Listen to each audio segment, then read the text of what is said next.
नमस्कार, मैं हूं रश्मि अग्रवाल और आप देख रहे हैं किसान इंडिया का स्पेशल सीरीज मौसम नामा। मौसम में हर दिन नया बदलाव देखने को मिल रहा है। स्काईमेट वेदर की ताजा मौसम पूर्वानुमान के अनुसार अगली 24 घंटे के दौरान देश के कई राज्यों में बारिश और गरज चमक की संभावना है। ऐसे में चलिए weather expert doctor S N. Pandey ji से जानते हैं कि आने वाले 24 घंटों में मौसम का क्या हाल रहने वाला है। इस समय एक WD भी है जिसका असर पहाड़ों पर, बहुत ऊंची पहाड़ियों पर है और ये बहुत कमजोर वेस्टर्न डिस्टरबेंस है।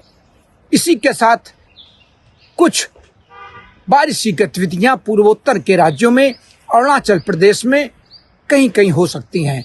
आज केरल से लेके जो तटवर्ती इलाके हैं वहां पर, लेकिन अगले 24 घंटे में वहां पर भी शुष्क मौसम हो जाएगा।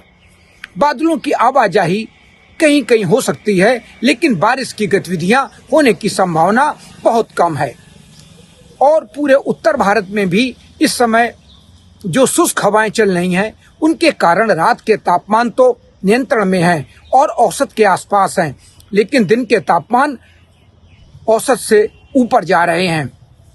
जब ये हवाएं चलती हैं और इनमें थोड़ी ठंडक होती है तो रात के तापमान नियंत्रण में रहते हैं, लेकिन दिन के तापमान, क्योंकि आसमान ये हवाएं बिल्कुल साफ कर देती हैं और सूरज की किरणें सीधे पृथ्वी तक पहुंचने लगती हैं, जिसकी वजह से आसमान साफ होने के कारण तेज धूप पृथ्वी के करीब पहुंचती है और तापमान बढ़ते हैं। तो इन हवाओं का रात में असर जो है वो तापमान नियंत्रण में है, बढ़ने से रोकने में है, और दिन में तापमान बढ़ाने में है। ये उलट होता है। जिस तरह से हमारे बादल भी जब रात में होते हैं तो रात के तापमान बढ़ जाते हैं और दिन के तापमान गिर जाते हैं, क्योंकि सूर्य की किरणें पृथ्वी तक नहीं पहुंचती हैं। उसी तरह ये जो हवाएं चल रही हैं, इन हवाओं का भी रात में असर दूसरा है, तापमान नियंत्रण करने में है और दिन में तापमान बढ़ाने में है। आपको बता दें कि अंडमान निकोबार द्वीप समूह में कई जगहों पर बारिश हो सकती है। वहीं 27-28 फरवरी के बीच जम्मू कश्मीर, हिमाचल प्रदेश और उत्तराखंड में अलग अलग स्थानों पर हल्की बारिश और गरज चमक संभव है। तो फिलहाल उत्तर भारत की बात जहां तक है तो राजस्थान से लेके महाराष्ट्र, गुजरात, मध्य प्रदेश, बुंदेलखंड में ज्यादातर दिन के तापमानों में वृद्धि की ही संभावना क्रमिक रूप से आगे आने वाले दिनों में बनी रहेगी। लेकिन फिलहाल अभी रात के तापमान अगले 24 घंटे तक थोड़े नियंत्रण में रह सकते हैं और दिन के तापमान क्रमिक रूप से बढ़ने की पूरी संभावना उत्तर प्रदेश और बिहार तक है। लेकिन जहां पर थोड़ी नमी आ रही होगी और उन नमी के कारण थोड़े बादल रहेंगे तो वहां दिन के तापमान बढ़ने में थोड़ी नियंत्रण में हो जाएंगे। लेकिन बाकी पूरे उत्तर भारत में इस समय दिन के तापमान बढ़ने की पूरी संभावना है और क्रमिक रूप से तापमान बढ़ भी रहे हैं। जिस तरह से पिछले सालों का अगर आप ट्रेंड देखें तो इधर पिछले सालों से लगातार फरवरी अंत तक आते आते तापमान 30 के ऊपर 31, 32, 33 तक पहुंचने का हो गया है। तो और तापमान पहुंच भी रहे हैं। पहले ऐसा नहीं होता था। पहले फरवरी लास्ट तक तापमान 27-28 से कम रहते थे और इतनी तेजी से दिन के तापमान नहीं बढ़ते थे। तो किसानों को ये सलाह दी जाती है कि वो अपने खेतों में नमी बनाए रखें, क्योंकि जब इतनी तेज धूप होती है तो निश्चित रूप से बहुत जल्दी पानी सूख जाता है। और इस समय जब बीज पड़ रहे हैं और बीज बड़े हो रहे हैं सारी फसलों के, तो उनमें नमी की बहुत आवश्यकता होती है।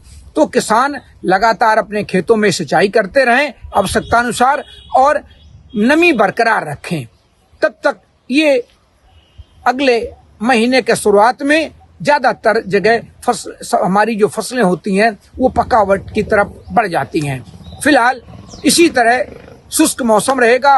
और जो सबसे बड़ी बात अब की बार हुई है कि देश में करीब, मुझे लग रहा है कि आगे 2 दिनों में भी कोई बारिश की गतिविधियां बड़ी होने वाली नहीं है, जिससे ये जो सर्दियों वाली बारिश होती है वो 56 से लेके और 60-70% तक कमी देश में बनी रहने वाली है। ये कमी निश्चित रूप से गर्मी जल्दी बढ़ने के लिए, जब बारिश कम होती है तो गर्मी भी जल्दी बढ़ती है, तो अभी भी देश में बारिश की कमी सामान्य से कहीं कहीं 50%, कहीं 56%, और अगले 2 दिनों में जब हम मार्च में पहुंचेंगे तो हो सकता है कि 60 से लेकर 70 के बीच में कमी हो जाए। तो ये स्थितियां निश्चित रूप से हमारे किसानों के लिए, खेती के लिए बहुत अच्छी नहीं कही जा सकती हैं। फिलहाल के लिए मौसम नामा में बस इतना ही। आप मुझे दीजिए इजाजत और देखते रहिए किसान इंडिया। धन्यवाद। मुझे बरसात की झीनी झीनी फुहारें मिले ना मिले, हमें पावस की उमस चाहिए। जी हां, मैं किसान हूं, क्रांति बीज बोना चाहता हूं। मुझसे अभी सावन भादों, क्वार कार्तिक या फागुन की बातें मत करो। मैं आषाढ़ की पहली बारिश में भीगकर ठहरी हवा में उमस से आकुल व्याकुल होना चाहता हूं।